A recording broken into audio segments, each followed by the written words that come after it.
Hi, this video is on the first lecture in the book Pragmatism by William James.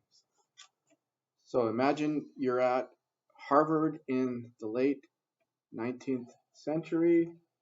There's a Harvard classroom, and William James was a teacher at Harvard, although these lectures were lectures he gave at Lowell, Massachusetts, which is not far from Harvard. I lived in Massachusetts for a couple years, so I know both these places. And the lectures were popular lectures written for a popular audience. And I hope you got that feeling when you were reading the lectures, because um, they are not demanding rigorously. They're kind of chatty. They're a lot like Descartes. I put them in that camp. And the lecture halls were packed. So William James was a very well-known and popular lecturer at his time. And so we're going to look at just this first lecture in here and try to get a sense of what William James is doing here. We're headed towards looking at something called pragmatism, which is a alternative view of philosophy. So that's why we're talking about this in this class, perspectives on philosophy. But it also includes a new view of truth, which is a little bit odd. James included that.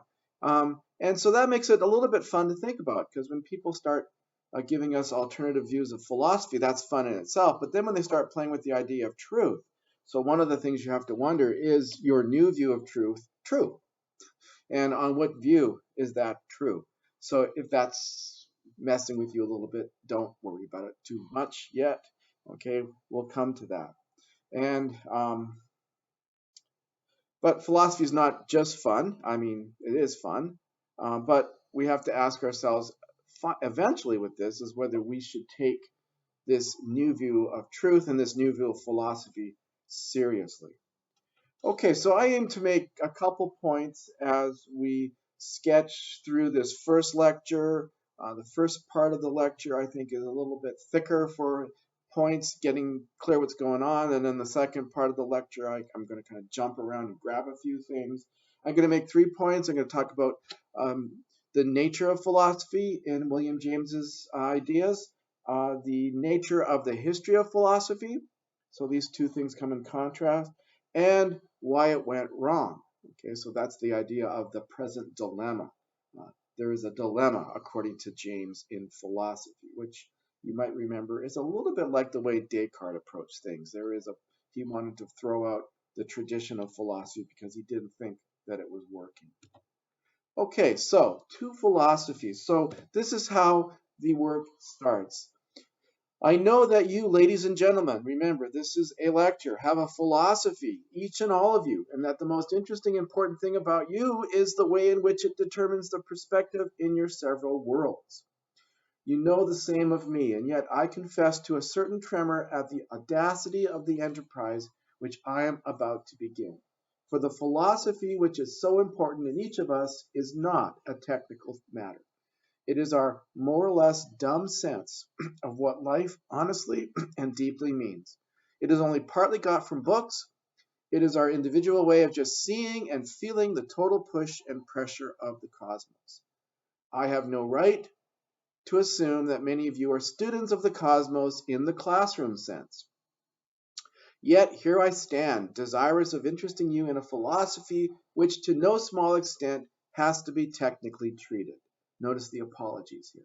I wish to fill you with sympathy, with a contemporaneous tendency in which I profoundly believe, and yet I have to talk like a professor to you who are not students.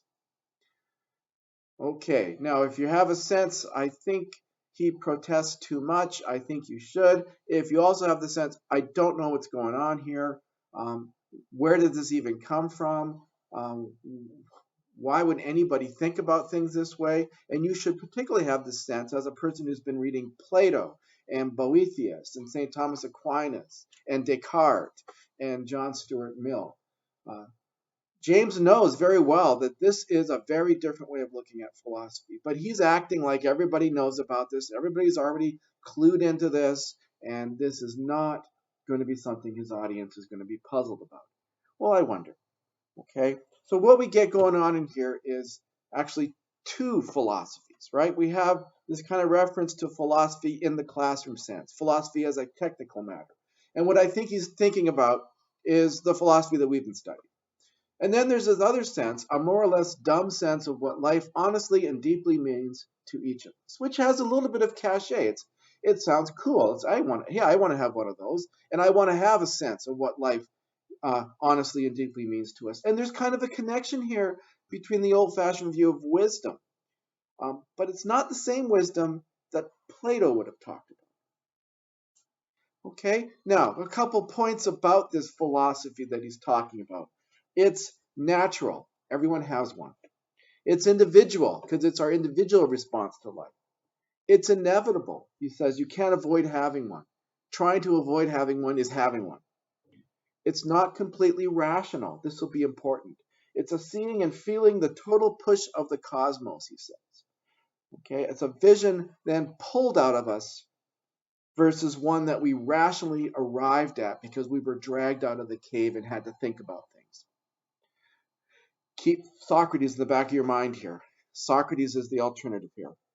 It's useful, exciting, and valuable. It's the most interesting, important thing about you. Have you ever thought that philosophy was abstract and out of touch with things? Okay, Plato or Socrates never did. Okay, but philosophy sometimes can be very abstract. Maybe Descartes did that. I have a kind of sense that that's kind of an underlying feeling here. And then finally, it has a purpose. And its purpose is to make us feel at home in the universe. And all these are great things. And I think this is one of the reasons why we and a lot of people, I and a lot of people love William James. He's so appealing to our desires, our underlying needs. And he wants to meet us where we are. Good for him. Okay, but now comes the but. Okay, a big but. Okay, the history of philosophy he turns to now. And he says, it's been a certain clash of human temperaments. So you should ask firstly, well, is this the classroom sense of philosophy or is this that individual response that you were talking about before? Well, it turns out that there isn't any two kinds of philosophy. There's really only one. And the history of philosophy has been confused about what it's been trying to do, according to James. So here's where he gets a little bit radical. Let me pull myself over here a little bit. Okay, couple quotes. Whatever temperament a professional philosopher is, he tries when philosophizing to sink the fact of his temperament. Temperament is no conventionally recognized reason, so he urges impersonal reasons only for his conclusions. So all philosophy, he says, is a result of temperaments, just like everything else is a result of temperaments. And temperaments, he means something like a basic attitude towards the world that each of us has. So James is a psychologist, and so this is a psychological idea that he's, you might say, slipping in, sneaking in, adding in. I don't know how you want to think about it. Second quote, there arises thus a certain insincerity in our philosophical discussions. The potentest, I think he made that word up, of all our premises is never mentioned. I am sure it would contribute to clearness if in these lectures we should break this rule and mention it, and I accordingly feel free to do so. This reminds me again of Descartes saying, well, people they've been kind of fooling us. They don't have all their cards on the table. And I'm going to put all my cards on the table. So you can trust me. You can trust me. Okay.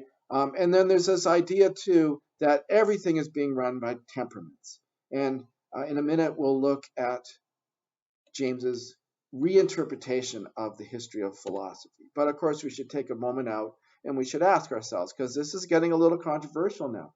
Do you agree? It's a nice story, but do you agree with this? Would Socrates agree? Would you think Socrates would describe his philosophy as natural? Would he describe it as inevitable? Would he describe it as an irrational response to the world? Did other people find his philosophy the most interesting thing about him? Was Socrates just trying to feel at home in the universe? This is an interesting point because philosophy in Socrates' sense comes as a threat. It threatens people. It threatened them so much that they put him to death over it. At least that's Plato's story. Okay, we can think about philosophy as giving a bunch of stories about how things in life and wisdom works. Okay, so according to James, now let's sum up a little bit. Philosophy is not and never was a rational activity, always has been a product of temperaments and experience. This is something that James calls, in other words, the will to believe. And he thinks everybody sort of operates in life by what he calls this will to believe, which he summarizes as finding reasons to believe what we want and need to believe. And there's a little bit of an evolutionary sense here, too. You think about evolution, things sort of arise in nature. Nature tries them out. Some of them allow the animals to survive, some of them don't. Those that survive keep those traits and move on.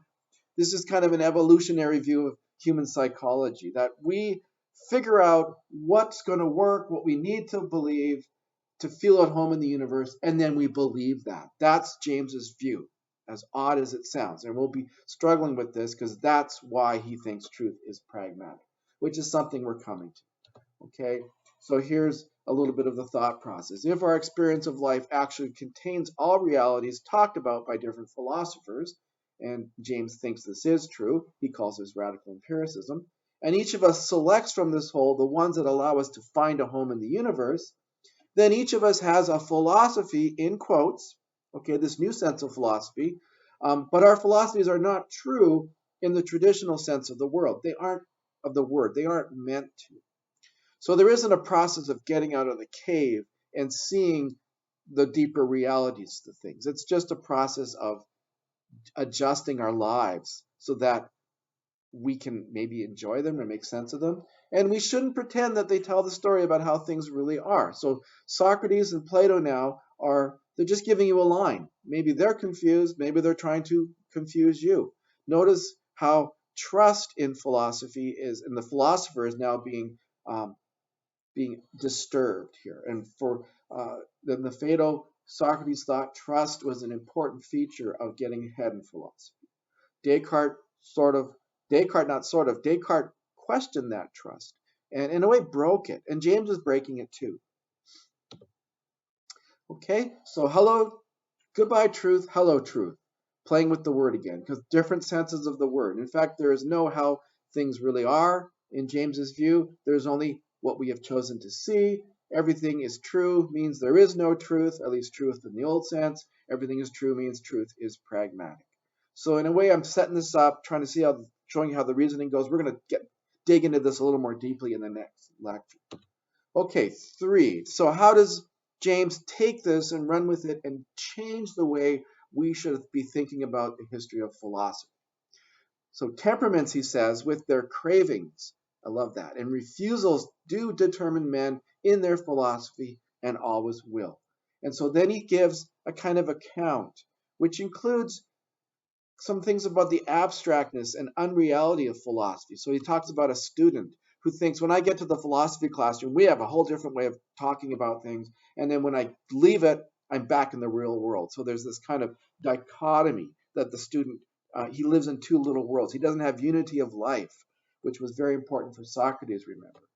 Okay, so as James talks about this, he says, well, there's two basic temperaments, and they create two sides of dispute that goes throughout philosophy's history. He calls them rationalists and empiricists, and the proof of this is that he's going to show how these temperaments have ruled philosophy. And I'm going to show that too by thinking about a little bit of a discussion between some of the philosophers we looked at in James and how James might respond to each of them. Okay, so first we'll start with Plato. Philosophy is living the examined life. Well, I think James would say that's your tender-minded insincerity. So he's a tender-minded philosopher, a tender-minded person. Look at the two lists of characteristics that are in a couple paragraphs into the book. But it's also kind of an insincerity. You take reasons, you ignore the real reason, I'm a tender-minded person, and you try to prove it so that people will see that you are coming from a different point rather than your psychological character. Philosophy shows us the nature of the soul. Remember, this is how I interpreted the Phaedo. Well, James says you believe in any representation of the universe that suits your temperament. So it's not that there really is such a thing as a soul and it's immaterial and it's going to survive death. It's rather that believing that allows Socrates to feel at home in the universe and to progress forward in life, to survive. think about this in evolutionary terms. Next, Thomas Aquinas. Philosophy fulfills our natural desire to know God. Well, here's a quote, kind of a paraphrase quote. Absolutism is remote and vacuous. You want a philosophy that makes a positive connection with this actual world. So James would complain about Aquinas as being too abstract for us to actually be able to make anything and do anything with what he's suggesting. Descartes. Well, I saw the problems in philosophy's history too. So Descartes, I'm telling you, James is a lot like Descartes in a certain way. But James would say, and he says this in this lecture, all rationalist systems are unreal. Again, it's not practical enough. Being pragmatic is kind of a synonym for being practical, for getting ahead in the world. Finally, John Stuart Mill. The discovery of truth and human happiness requires the vigorous and responsible participation of all. This is something I think James likes about Mill. And if you look at the very beginning of the book, it's dedicated to John Stuart Mill. So I think James might say, you are our pragmatic leader, John. You saw that the only way this is going to go forward is if everybody plays, not just the academic philosopher. Of course, James doesn't have Mill's same view about truth, but we'll just say, never mind. Okay, so we're winding up a little bit here. So philosophers are either tender-minded and tough-minded. We are a mixture, each of us individually, of both, with a hankering, quote from James, for the good things on both sides of the line. We need a new philosophy that can satisfy both kinds of demand. It can remain religious like the rationalists. Descartes proved God exists. But at the same time, like the empiricisms, it can preserve the richest intimacy with facts. That's the dilemma, okay? We got to get out of this old-fashioned philosophy and create a new one. So there's a kind of Cartesian spirit here. Throw out everything and start again. But it's actually throw out everything and start again, because Descartes already started again once. Okay, here's some of the temperaments, just to point out to them. I hope you saw them in your reading.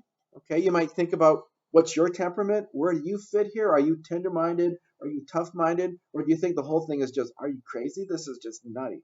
Where did he get this? Okay, so the summary so far. So we've talked about, quote-unquote, real nature of philosophy. Is it the true nature of philosophy? Is that still a question on the table? A corrected understanding of philosophy explains why philosophy has been a failure. Okay, so is there two understandings of the word philosophy going on here? I think so. It's a failure not in its terms, but on terms of the new idea. Okay, according to the initial dumb sense view of philosophy, it's a failure. According to the other sense, most philosophers wouldn't say it's a failure. It's been moving forward, trying to achieve wisdom, although they have kind of been, so we're at a kind of a point of a crisis. We'll see Nietzsche too talks about philosophy is kind of in a crisis right now. And so James says we need an alternative philosophy that he's going to call pragmatism. Okay, well, that was fun, but it shouldn't all be fun. So a couple questions to leave you with. Anyone can psychologically reinterpret actions.